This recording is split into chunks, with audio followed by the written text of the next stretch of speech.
नमस्कार. आज तुम्ही पाहणार आहात प्रसन्न सखी प्रस्तुत लग्नाच्या 50व्या वाढदिवसाचा सुवर्ण सोहळा. हो, म्हणजेच 50th ॲनिव्हर्सरी. खूपच क्यूट असं कपल होतं. आजी आजोबा. हो, पण ते काय आजी आजोबा वाटत नव्हते बरं का. एकदम 16 आणि 18 वर्षाचेच होते दोघे. आणि आम्ही सुद्धा त्यांचा वाढदिवस साजरा करताना तोच आनंद मिळवलेला आहे. आम्ही चक्क 50 वर्ष पाठी गेलो होतो बरं का, त्यांचे हे क्षण अनुभवायला.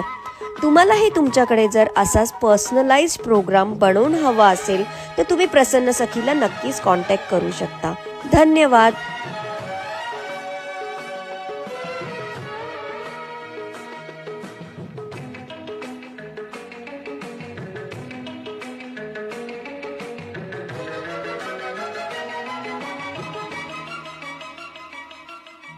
स्वप्न